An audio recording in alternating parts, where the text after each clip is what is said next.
he had his girlfriend there, and they actually ended up having a fight while we were playing, and they were yelling at each other as he was playing bass, and hey, look at your phone real quick. And I looked at my phone, I had a text message from him. It's a picture of the drunk guy, and he completely peed his pants. And I'm like, hey man, what's going on? And he goes, oh, I'm just terrible, man. I suck. I'm bad. I was starting to get the suspicion that he was too drunk to play.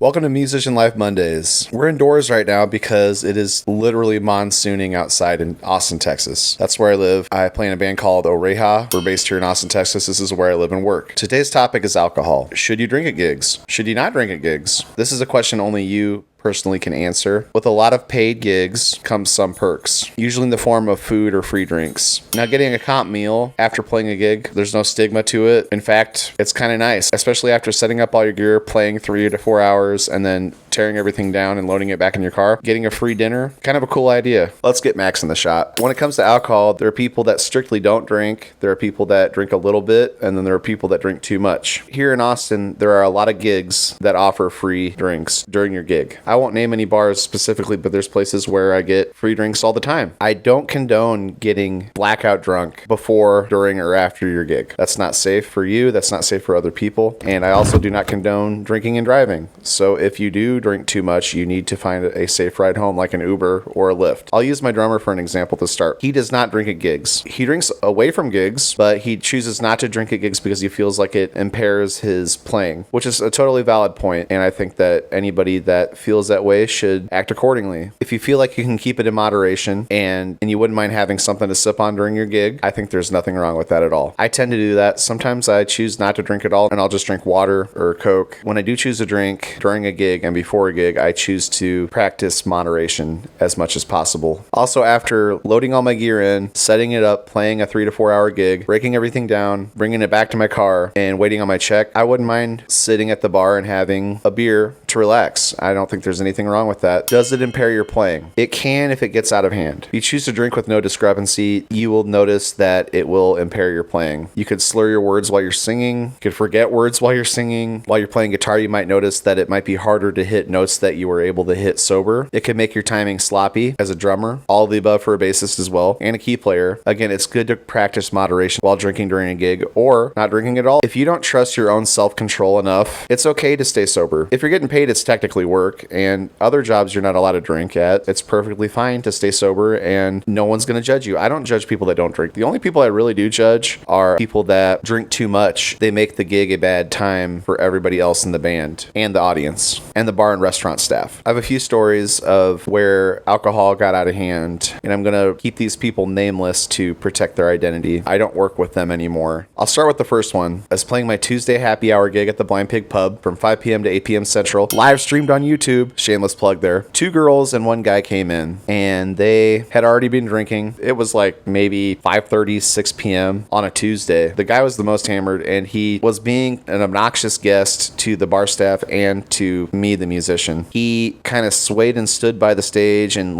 talked at me and over me while I was playing, just being rude, and was spilling his drink on the bar. I finally convinced him to get back in his seat, and one of my friends was sitting at the bar. My friend, he goes, hey, look at your phone real quick. I kind of made a weird face to him, and I looked at my phone. I had a text message from him. It's a picture of the drunk guy, and he completely peed his pants, giant wet spot all over the back of his pants. And I start cracking up. Everybody's laughing at the bar. The guy is so hammered that he doesn't even know what happened. He comes back and starts talking to me again, and he's friendly. He's just really inebriated, and I was scared that he was going to try to hug me. He didn't hug me, which I'm really happy about. He just kind of made a scene, and the place where he was sitting was wet. The bartender was pissed. He ended up kicking all 3 of them out. They all took an Uber out of there, and I feel bad for the Uber driver. I feel bad for the bartender. I feel bad for the 2 girls that he was with. It was just a mess.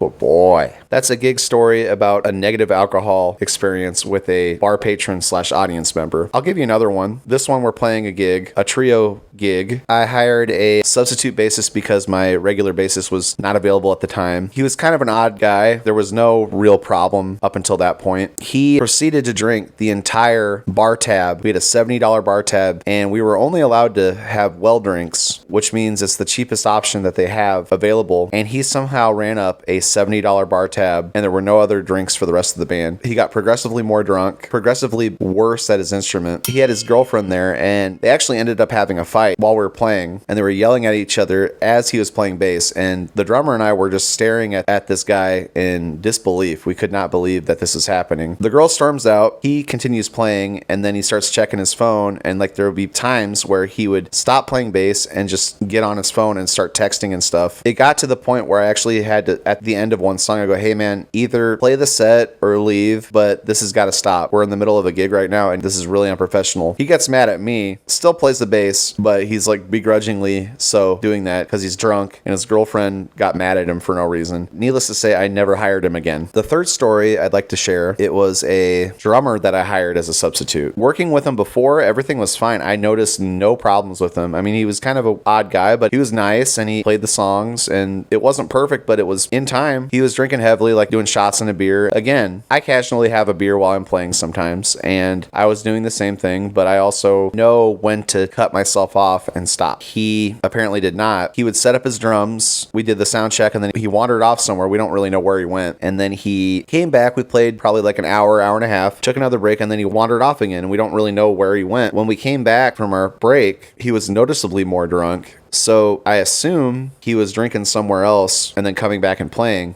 He progressively got worse as the night went on, out of time, overplaying, not listening to what the rest of the band was doing. I started off by coming up to him and like, hey man, is everything all right? Are you okay? He's like, yeah, I'm great. Let's play. And then just more bad drumming, more off-time stuff, keeping the song rolling after the song's over, just like deciding to play a drum beat by himself that wasn't even in time. And I'm like, hey man, what's going on? And he goes, oh, I'm just terrible, man. I suck. I'm bad. I was starting to get the suspicion that he was too drunk to play, and we finished the set, and I go up to him and like, hey man, I saw like a really drop in your playing. It was out of time, and you weren't really listening to the rest of the band, and you were kind of just doing your own thing. He's like, oh, I just suck. I'm just really bad today. I don't know. I'm sorry, man. It won't happen again. I'm like, was it because you drank too much? He's like, yeah. And one of the bartenders actually heard me talk to him about that, so he's like, oh my God. I talked to the bartenders like, yeah, I don't know why he's so drunk. We didn't give him that much alcohol. He ordered a beer and a shot at the beginning. He must have been getting it from some other place. To this day, I don't know where he went. It was on 6th Street, so there were plentiful bars to choose from, and maybe one of the bars that he was at, they had friends there, and they gave him free drinks. I'm not really sure. At the end of the night, the bassist went home, and I packed up all my gear. It usually takes me about 45 minutes to an hour to get all my stuff packed up. His drums were set up the whole time, and he was missing. I don't know where he went. The next week, when we showed up to play the same gig, he left his drum set up. He was nowhere to be found till almost 1 in the morning, and our set got done at 9 p.m. No one knew where he went. So those are 3 negative stories related to music gigs and drinking. I think that it's a lesson in moderation more than it is a lesson in complete sobriety. If you know that you have a problem with moderation, and when you drink, you play worse no matter what, I think staying sober for a gig is fine. And I think no one should judge you for that. And I think that that's commendable. It's healthier for you. It's better for your body. Your mind's more focused. If you do want to indulge, drink sparingly and look out for the warning signs. If all of a sudden things feel a little sloppy, if you're kind of swaying a little bit, you start forgetting your words, or you're singing out of key, or you're out of tune and you don't notice it, or any type of thing where you feel like you lack clarity, say to yourself, uh-oh, I probably should slow down. And I think that's very important to have that inner monologue as the night goes on. It's okay to take a break. You could throw that beer away, go grab a water. There's nothing wrong with taking a break from alcohol. It can be fun. It can be really not fun. And it's important to understand the dangers involved with drinking too much. Okay, I think that's all I have to say for this week. I do these Musician Life Mondays every Monday. I would really appreciate it if you liked the video, commented, hit the subscribe button, and hit that notification bell right next to the subscribe button. Every Tuesday, I do a live stream of my happy hour gig at Blind Pig Pub in Austin, Texas on 6th Street from 5 p.m. to 8 p.m. Central. If you're in the Austin area, come say hi, come hang out. If you're online, watch the live stream on YouTube. I also do Tone Turtle Fridays, where I break down odd time signatures of my original music every Friday. If you'd like to support my band, I'd love to send you a free CD. All you got to do is pay the shipping and manufacturing charge, and I will send a CD of our best songs directly to your door. When you get the CD, you also get a Google Drive folder full of all of our original MP3s. Those are for immediate download. You get lifetime access to it, and anytime we record and release any new music, that song will be in that folder the same day as streaming. You'll also get a thank you video from me, maybe with Max. You'll get a nos.io link to my new PDF ebook that I wrote this year. It's basically a guide on how to find new bands and artists based on your already established musical interests, how to hack the streaming services algorithm so it plays more of that band and bands and artists like that, and how to find a community of people that share the same fandom as you. You also get entered into a monthly t-shirt giveaway and a yearly vinyl record giveaway. All right, that wraps it up. I hope you have a great rest of your week. I'll see you next Monday. Max, say bye.